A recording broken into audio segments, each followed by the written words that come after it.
Welcome to the EUSME Center webinar on the Chinese seafood market. So before we begin this webinar, I'm just going to give you a brief introduction on the EUSME Center in China. The EUSME Center in China is an EU Commission-funded project, which was established in 2010. So as of today, it's the 8th year of EUSME Center helping EUSME companies in China. I'm also going to give you a brief introduction of CBBC, which is the delivery partner of this report and the webinar of EUSME Center. The CBBC is a short name for China-Britain Business Council. It's a membership-founded company, and it mainly helps British companies do business in China. It serves as a bridge between British companies and the Chinese market. To British companies and all the other members, CBBC offers three basic services. One of them is the business support services, or BSS. Mainly, CBBC will identify local contacts, partners, distributor agents for UK companies. The second major service is the event management service, where CBBC organize and put together a whole bunch of activities and events for UK companies and the members. And the third service is the Launchpad service, where UK companies can enjoy the benefit of exploring the Chinese market without even setting up a proper office or company in China. So, and this is me. My name is Ran Guo. I'm a CBBC food and drinks consultant based in Beijing. Prior to joining CBBC, I had 6 years of solid consulting experience in Shanghai and Beijing. And I work as a consultant in various market research companies to conduct market research, due diligence research, as well as many other research. So before jumping into the main content of this webinar, the exchange rate we use throughout this webinar is $1 for 0.88 euro. And this webinar is going to be consisted of mainly 6 chapters. We're not going to go into details in chapter 7 and 8. And let's examine them one by one. Chapter 1 is the market overview of the seafood market in China. At the beginning, you should know that as of 2015, China was the world's largest seafood exporter, but China is also a huge importer of seafood. As of 2016, China imported approximately 4 million tons of seafood, which was worth an estimated number of 8.2 billion euros. As you can see, there are two charts in this slide. The left one is the import volume from 2010 to 2015. And you can see the volume fluctuates a little bit, but mainly it maintains around 4 million tons per year. And on the right is a same chart measured by value.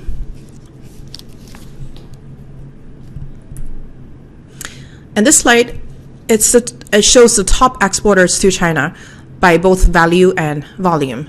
So the left one is by value and the right one is by volume. As you can see, the largest exporter to China, both by value and volume, is Russia.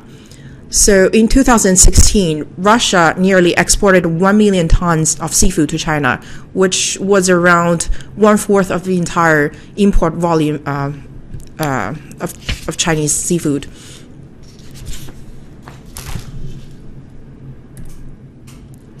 And this slide shows you the top exporters within the EU parameter.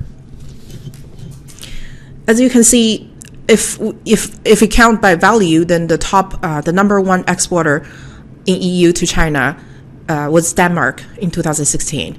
And if we count by volume, then the top exporter in 2016 was the Netherlands. But in general, the amount of seafood exported from the EU countries to China is actually not very big. So this indicates that there is still a huge room to improve.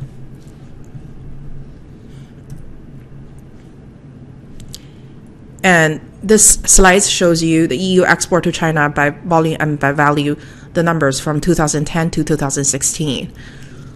So as we can see on the left side, the volume chart, the volume actually did not increase too much between 2010 and 2016. It grew from 200 tons from 2010 to 132 tons in 2016. But the value almost doubled from 225 million euro from 2010 to 414 million from 2016.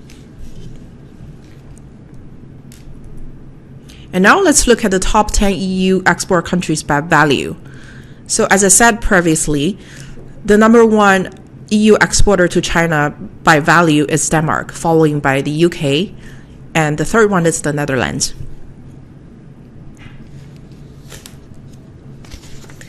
So in chapter 2, we're going to examine the seafood consumption situation in China.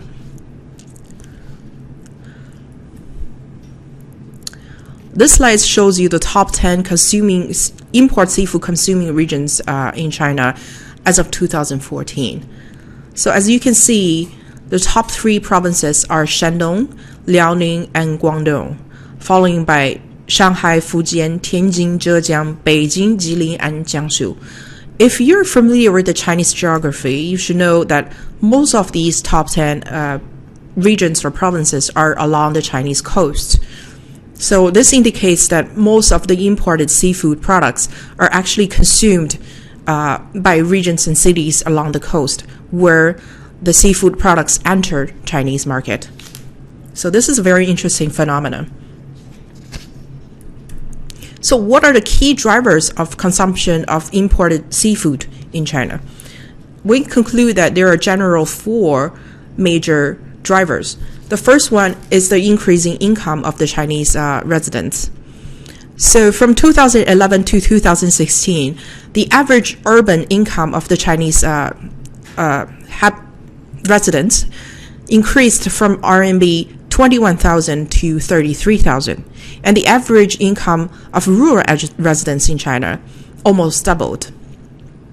So the increased income obviously raised the buying powers of the Chinese residents, so they have more money to buy import products, especially seafood. And the second largest factor is the urbanization. It is expected by 2020, the urbanization rate of China is going to become 60%. And the third largest factor is the aging society. We know that in East Asia, the societies are aging very fast. So for old people, it's mainly believed in China that seafood is good protein and it's easier to digest compared to red meat, for example. And the fourth largest factor is that the fact that there are more retail channels in China. It's easier for Chinese residents to access import products, for example, seafood. E-commerce is rising very fast. Now, a lot of people in cities can actually buy imported seafood from just their cell phones. So in chapter 3, we're going to examine the regulatory framework.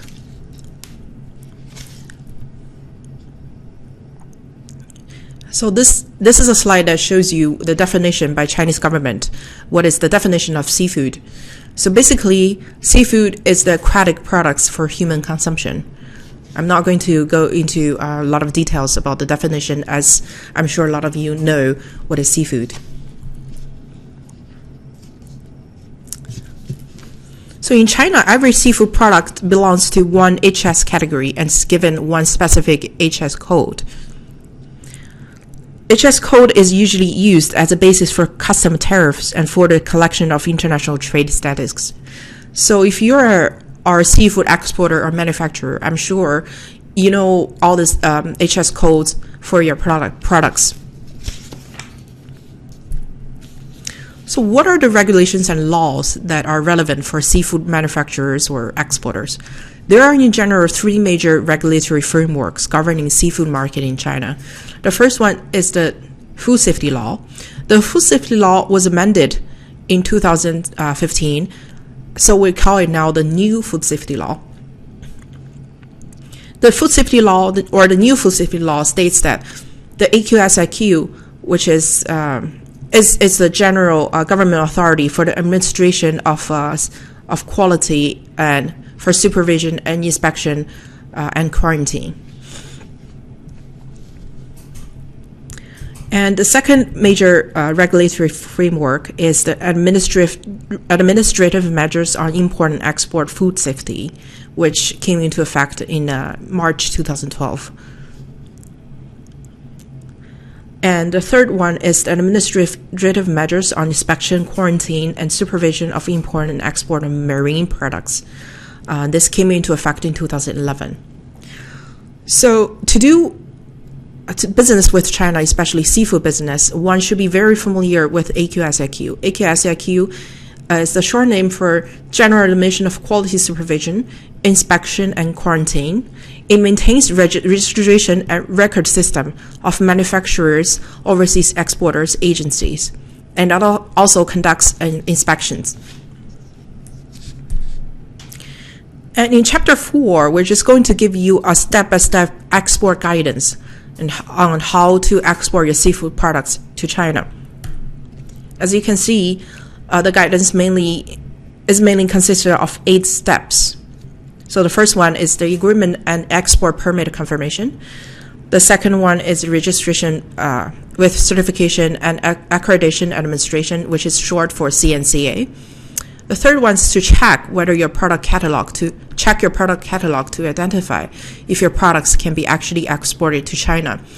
And I can argue that actually step 3 can be put in the beginning as a step 1, but you know, you can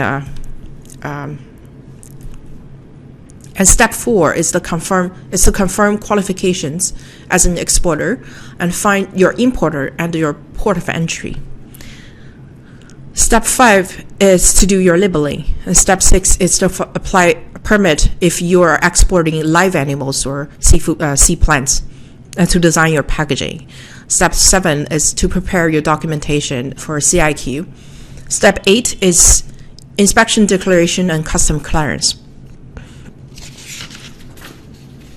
So this slide shows you a chart of who's responsible for what, like who's responsible for which kind of document. As you can see, as an exporter, you need to prepare a number of documents. You're responsible for registration, to know your product catalog, and to check your qualification, to design your labeling, packaging, and to prepare your custom clearance documents. But this is not always necessary. Sometimes if you have a very good and keen importer, the importer might do much more for you. So let's look at the export procedures one by one. Step 1 is the agreement and export permit confirmation. It is to decide whether your country has the agreement to export certain type of seafoods to China.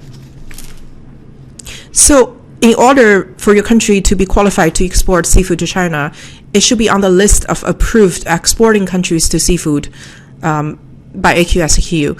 So it should have an agreement with the AQSIQ.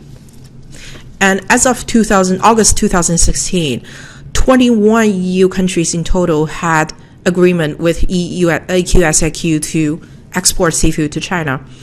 And you can find a full list of these 21 countries. If your country is among the list, and congratulations, you can move on to the next step. And if your country is within the 21 countries that had agreement with your AQSIQ, then you need to carry on with your export procedure, and you need to start applying a document called Certificate of Inspection and Quarantine to your local authority. And this certificate should include the following items. There's a full list of the items here: product name, production area, production mode, processing methods, processing company name and registration number, indication of transportation method, seating number, the shipper, consignee, quantity of or weight, and the date of your production. And it should also include a section of the content in this slide in both Chinese and English language. So once you have that ready, we're going to move on to step 2, where you are going to register with CNCA. For seafood exporters or manufacturers and dairy manufacturers and exporters, the Chinese government require that you should register with CNCA before moving on. It's not so necessary for manufacturers and exporters of other food products, only seafood and dairy products. CNCA is the short name for China National Certification Accreditation. And exporters and agents of seafood products are required to register with CNCA before exporting seafood to China. As of May 2017, there were a total of 1,599 companies from the 21 EU countries that had actually registered themselves with CNCA to export seafood to China. And CNCA will regularly publish and update a list of all the registered companies.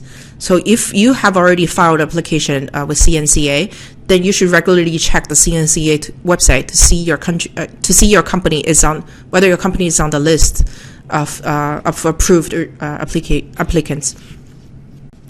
So this slide shows you the number of registered companies with CNCA in the EU countries. So you see that Spain had the greatest number of companies registered with CNCA to do seafood export to China. So how do I actually apply? How do I actually apply to CNCA?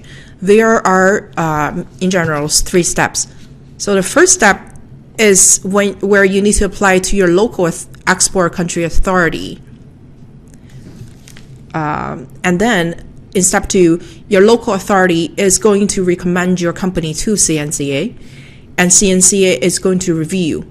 Once your company passes the CNCA review, then CNCA will actually publish your company name and on its website. So now we're coming to step 3. And in some cases, I think actually step 3 can be moved to step 1. Step 3 is to check whether your seafood product belongs to the category of the proper HS category that is allowed by the Chinese government to be exported. In order for your product to be in the proper HS category, AQSIQ actually has a list of permitted seafood products by the Chinese government. And AQSIQ regularly updates that list. And you, as an exporter or manufacturer, should regularly check that list on the AQSIQ website.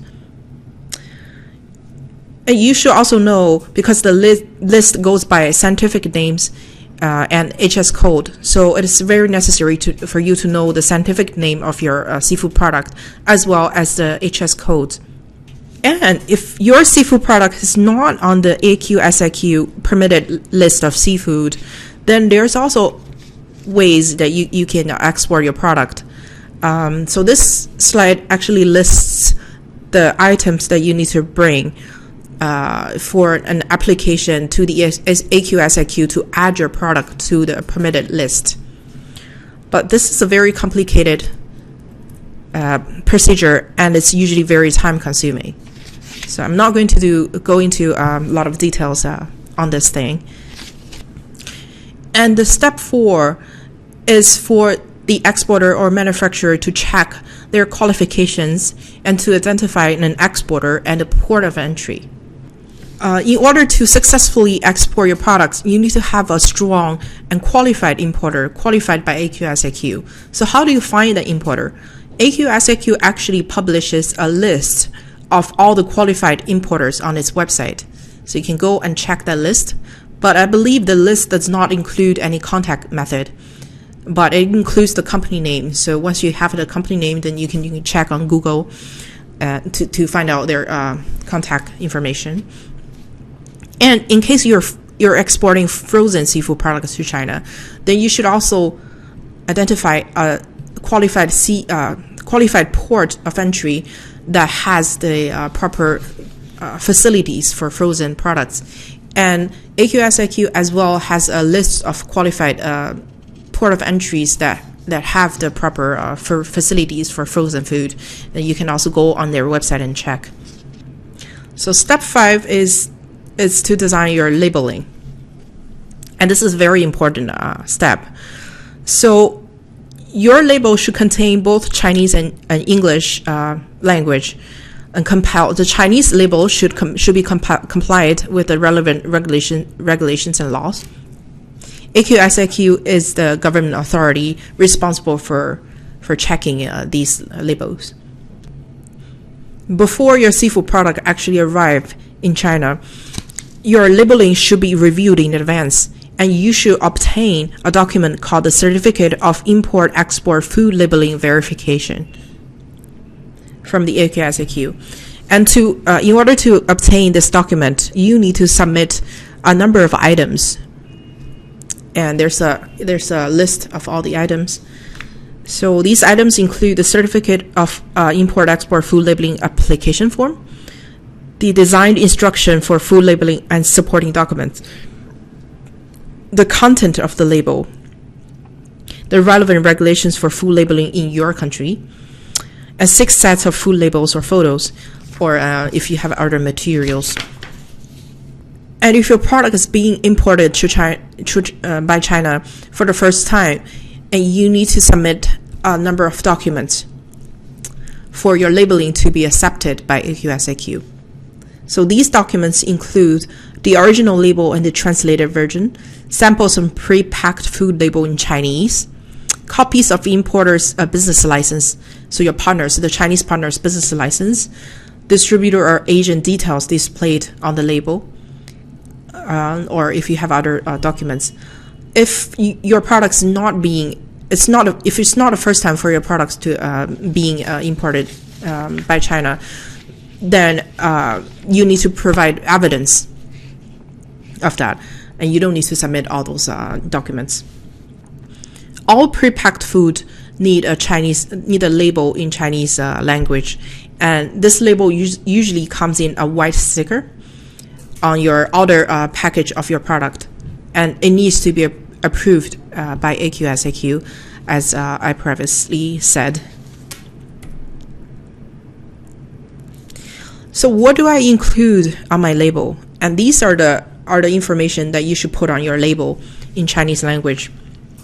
Your product name, the ingredients and quantity in volume or weight, the information about the manufacturer, including the company name, distributor, addresses, contact details, the production date, shelf life, storage conditions, the country of origin, quality grade, if you have one, code of national standard, industrial standard, or enterprise standard for the production, and if your product contains any special content, like allergic content or special nutrition.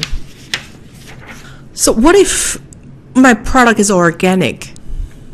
Well, if your seafood product is organic, then there are extra steps that you need to go through, and a few points you need to know. So CNCA is the responsible government authority for organic product accreditation in China. If your country has MOU with CNCA regarding organic products, then that just makes things a lot easier. You can go on exporting your organic seafood to China.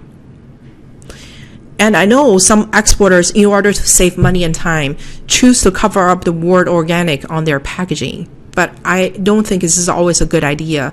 First of all, there is a risk of CNCA finding out that there's actually you're actually covering up the word organic, and you're going to receive penalty. And if you cover up the word organic, then you can't put too much. You can't. Then you have to change your pricing strategy. It has to be sold as any other product. Then the organic, the advantage is gone.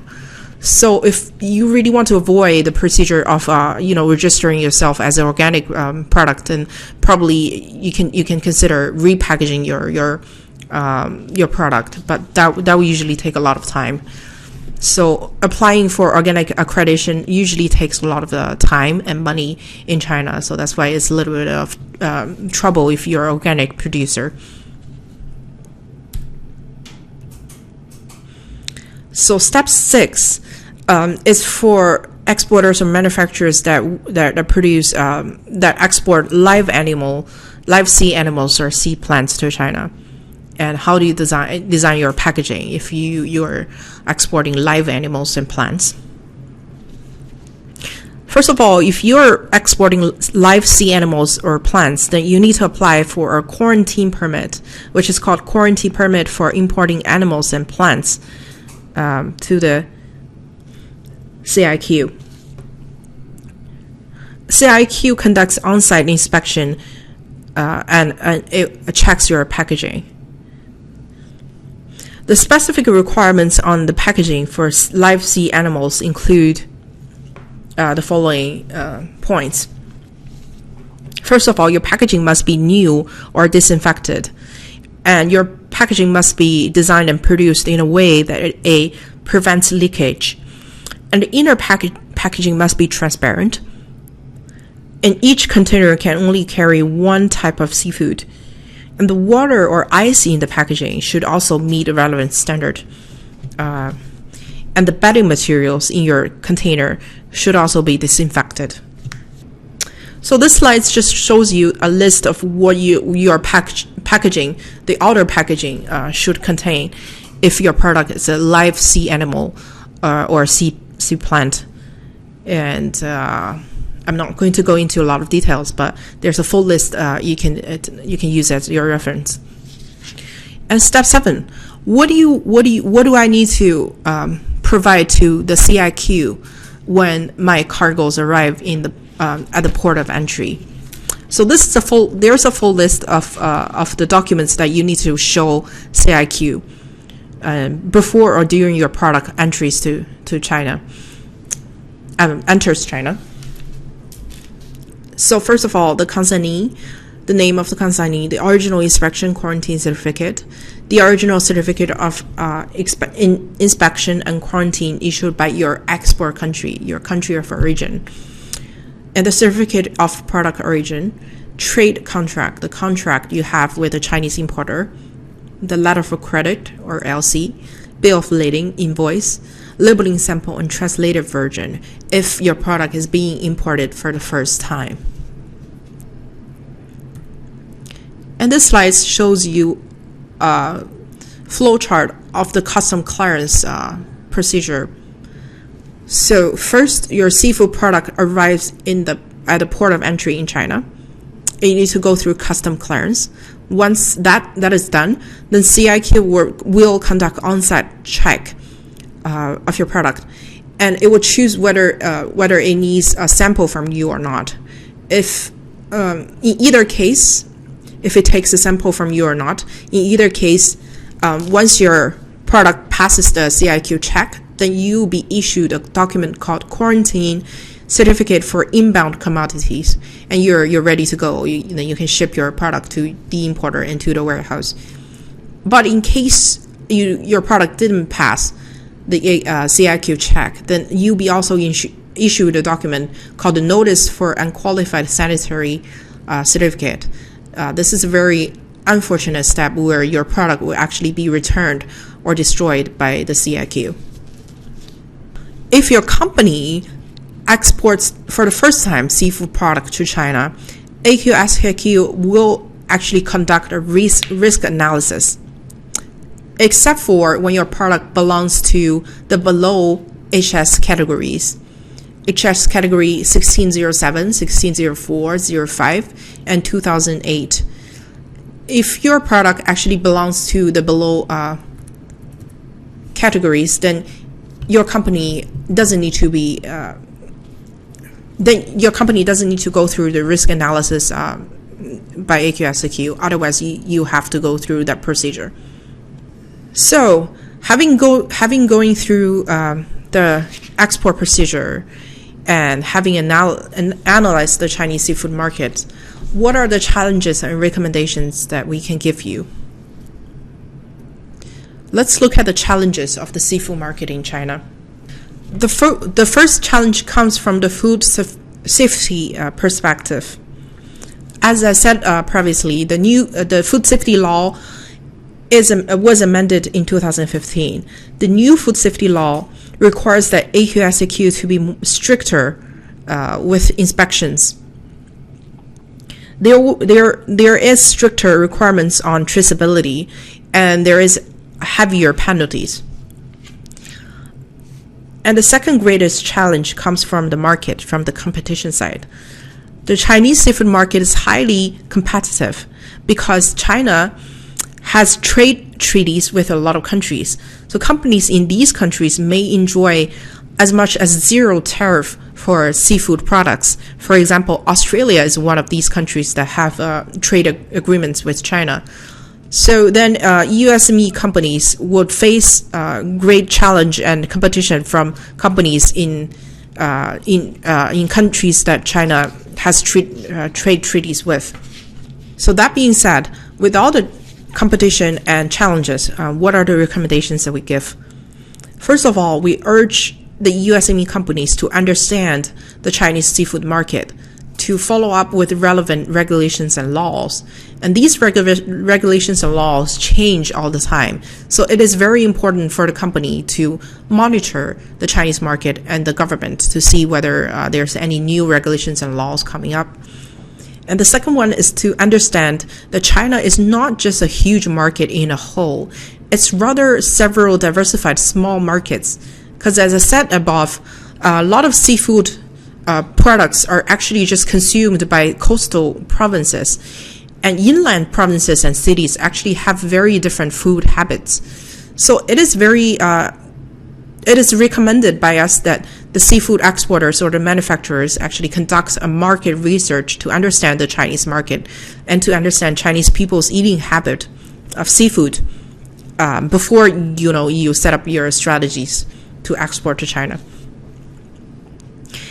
The third suggestion we give is to partner with a strong local importer that understands the local regulations, that has good relationship with the local CIQ or AQSIQ, so they can help you save a lot of time and money and then help you avoid a lot of troubles. And when you are actually exporting a product, remember to always choose the same port of entry, because the interpretations of regulations can be very different from port to port.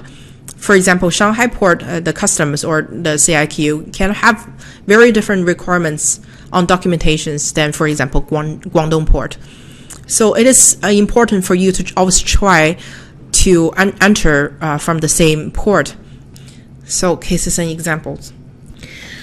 In this chapter, we're actually giving you several cases of the unqualified exporters and products being returned or destroyed.